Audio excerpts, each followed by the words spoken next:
We've generated over 8 figures in revenue through email marketing for our clients, and in this video I've hand selected 3 random brands where we're going to be breaking down their pop-up and we're going to be breaking down their welcome email to see what the differences are between $0 email marketing and $100K to $1 million email marketing.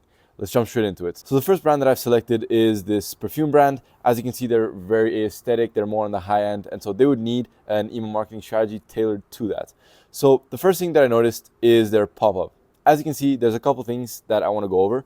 The first is that they have no incentive to join. It's just a generic sign-up form. So when someone signs up to a newsletter, they're expecting a value exchange because people don't just go around handing out their emails, right? It's a more personal thing in comparison to maybe their Instagram accounts or something along those lines.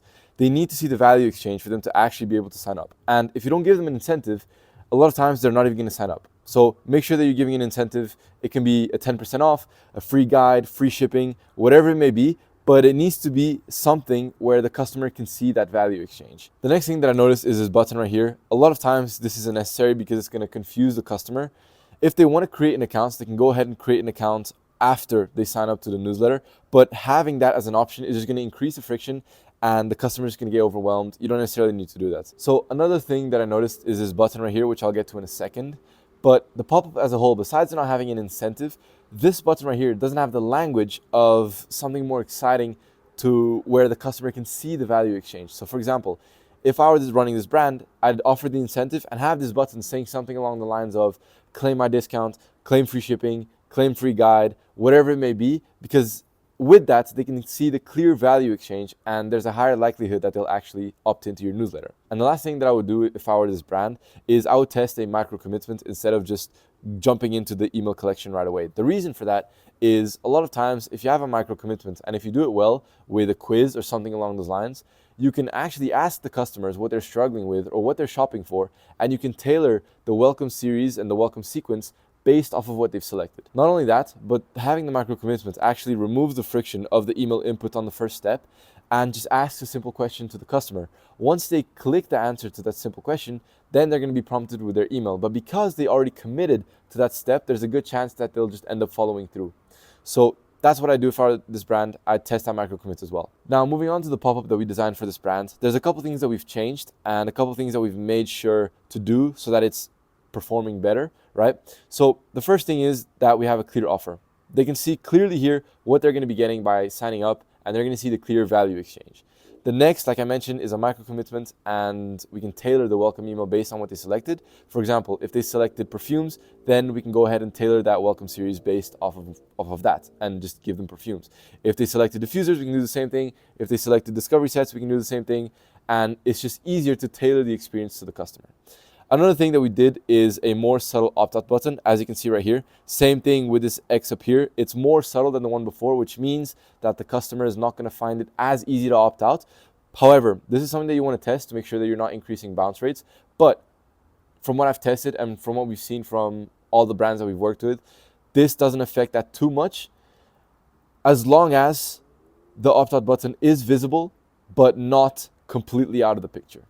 Because if it's completely out of the picture, it's going to affect the customer experience on your website and it's going to increase bounce rates in return. What we did on the second step is then we restated the offer that they're going to be getting. As you can see right here, claim free shipping, much more enticing to the customer to claim their free shipping rather than just subscribe to the newsletter. And then once they subscribe, we never make them go to the inbox, because if we make them go to the inbox, yes, it would look better for emails because that revenue would be attributed to emails. But what it's actually doing is losing those first purchases, because if they have to go to their inbox and then they have to come back to the website, it's going to increase that friction between the customer and the purchase, right? So we never make them go to their inbox because we don't care about making emails look good. We care about revenue, right? So we just give them the incentive right there and then. Now, moving on to the welcome email, as you can see, they have no branding. There's a massive image right here, which takes up all of the hero section. A lot of times people don't even scroll past the hero section. And if you have an image this big that doesn't even seem to correlate to the brand, it's going to affect your performance massively, right? Especially if you have no CTA here at the top, which is going to reduce your click rate massively as well. Another thing is this massive block of text, which customers are never going to read. I guarantee you, not a single customer is going to read through all of this. It just doesn't make any sense to have it. You want to make sure that your welcome email delivers the incentive right at the top and introduces the brand, but in a subtle way and in a way where they don't see a block of text and they feel afraid of that block of text. Like, oh, I'm not even going to read that. Another thing is this pricing table that customers will never read, and it devalues the brand, especially being a high-end and more aesthetic brand. A different way to do this is you can actually just showcase a couple of bestsellers instead of having a pricing table like that. Because showing the bestsellers is much more enticing, and there's a good chance that the customer will actually click something rather than just seeing this table right here. And last but definitely not least is the fact that there's a very small button at the very bottom of this email. The reason why that's such a big issue is because imagine someone's ready to buy up here. All they need is a button to click it and to go to the store. There's nothing here. They have to scroll past all this block of text, this random table, to then click to this very, very damn near hidden CTA. That's definitely going to affect your conversion rate and definitely going to affect your click rates. So I would make sure to have a CTA big and bold right at the top, which I'm going to get into in a second on how you can do that. So this is the email that we designed for the brand. As you can see, we talk about the incentive in the hero, big CTA at the top. Just this is going to carry like 70% of the weight. Then we have a small body introducing the brand. It's not like a massive block of text where the customer is afraid to read that, right? Like there's a good chance that they'll actually go through and read this. Then we have the bestsellers collection instead of that table that they've designed, because like this is way easier to see what they're actually shopping for and much more enticing to click and go shop for whatever they're looking for. Then we finish it off with the offer, just in case someone scrolls to the bottom of the email so that they don't have to scroll all the way back up to click this offer. They can just do it right here and they can go and shop on the store. Now moving on to brand number 2. This is a pastry shop from what I've noticed, and they sell chocolates, pastries, cakes, things along those lines. It's a different messaging in comparison to the other one that we just looked at. However, the principles are still going to be the same. So the first thing we're going to be looking at is the pop-up. As you can see, very bad pop-up, not optimized at all.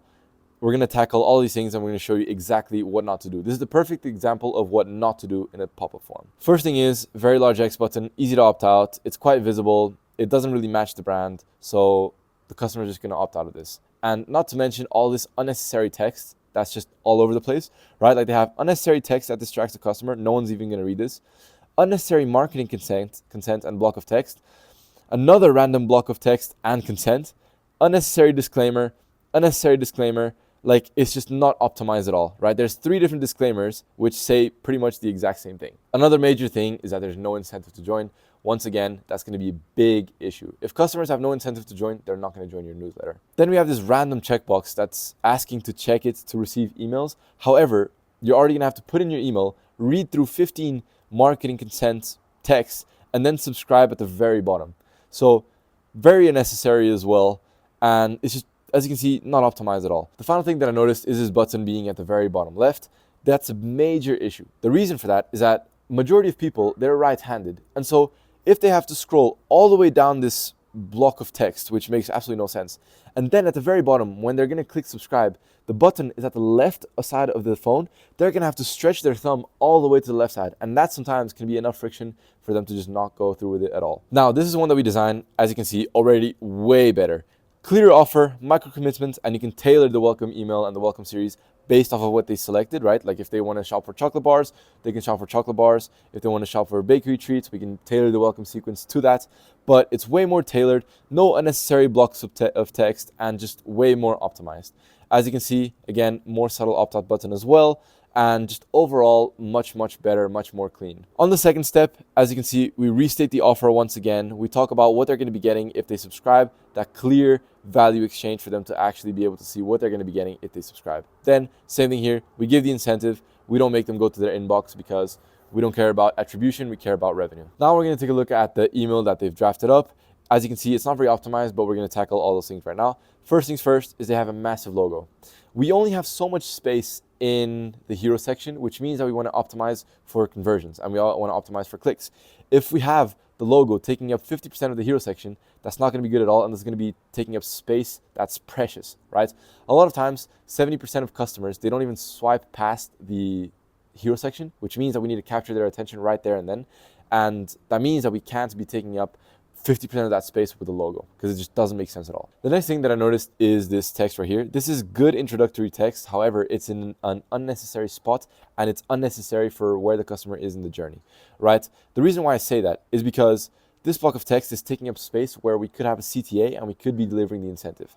The reason why customers subscribed is to get that incentive. And if we're not offering that to them right away, you're hurting your conversions and you're losing out on those potential purchases. Not to mention, there's no CTA right here.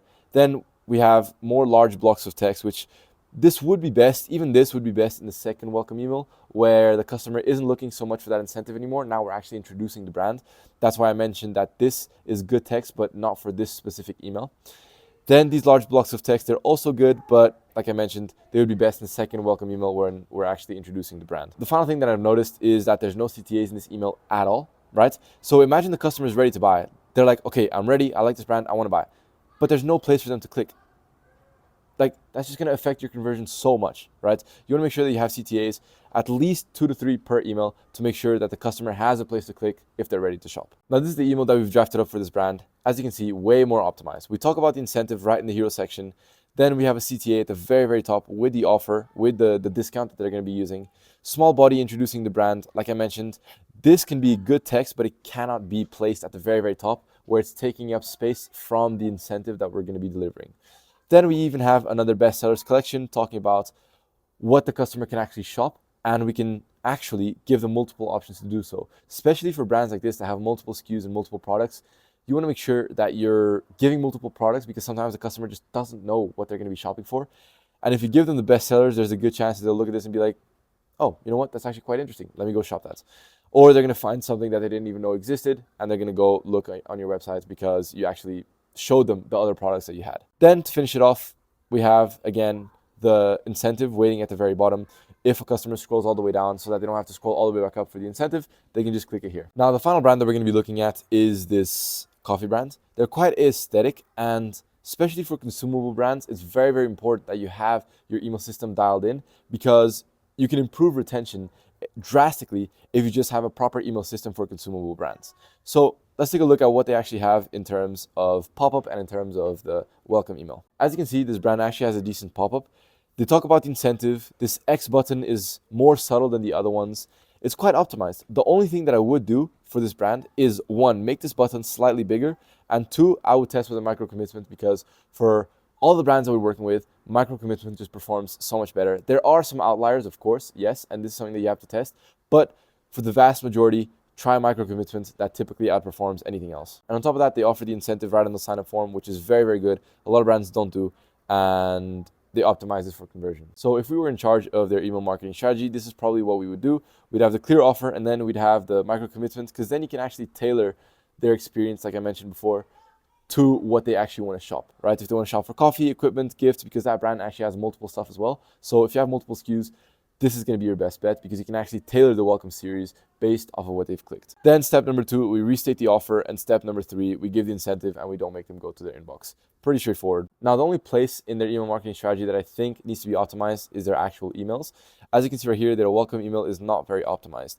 This pick is taking massive space inside of the hero section, and that's not going to be very good for conversions because, like I mentioned before, we need a CTA at the very, very top, and we need the incentive at the very, very top. And this text here as well is just massive. We don't want to do that. This right here is not the best welcome text because what the customers are looking for is the incentive, right? They don't care about this. They want the incentive, right? As much as we like to think, oh, but we need to introduce the customers to the brand, yes, but there's a time and place for that. What they want and what they subscribed for is the incentive. So we need to give that to them right away. Now, this last part, I can't tell if this is genius or if they shouldn't be doing it like this. The reason for that is in the pop-up, they have 15% off, but here they're delivering 25% off.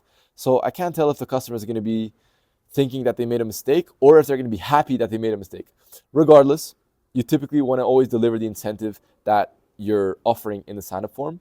However, if you're going to do this, make sure that you're doing this on the higher tier discount rather than the lower tier discount. So if you offer 15% off and you give them 25% off, it's not as bad as offering 15% off and then giving 5% off, right? That's going to be way worse. So the final thing that I've noticed is that both the incentive and the CTA are at the very, very bottom of the email, which I guarantee you is going to be hurting conversions for this brand because, like I mentioned, a lot of times people don't scroll past the hero section, and if they're not scrolling past the hero section, we want to make sure that the incentive and the CTA are both at the top to make sure that we're optimizing for conversions, right? They're going to have to scroll through all of this just to get to the incentive, and we don't necessarily want to do that. Now, this is the one that we've drafted up for them. As you can see, way more optimized. We talk about the incentive in the hero, and the CTA is at the top, right? These two things, if you have those two things in your first welcome email, that's going to be 70% of your strategy because that's all customers are looking. Then we have a small body introducing the brand, which is in the correct place. It's not overwhelming to the customer. And at the very, very top, we once again have the bestsellers collection. This is a very, very optimized layout, right? CTA and incentive at the top, small body introducing the brand, and bestsellers at the bottom. That's a really good rule of thumb that you can use for your strategy as well. To conclude, make sure that your sign-up form has an incentive. Make sure that your opt-out button isn't very obvious, okay? Have a big CTA. Make sure that you have a micro commitment, because a lot of times that's just gonna outperform everything else. For the welcome email, you wanna make sure that your incentive and your CTA are at the top as well. You wanna make sure that you have a bestsellers collection. If you have multiple SKUs, if you don't have multiple SKUs, then you can just talk about your USPs or objection handle a little bit.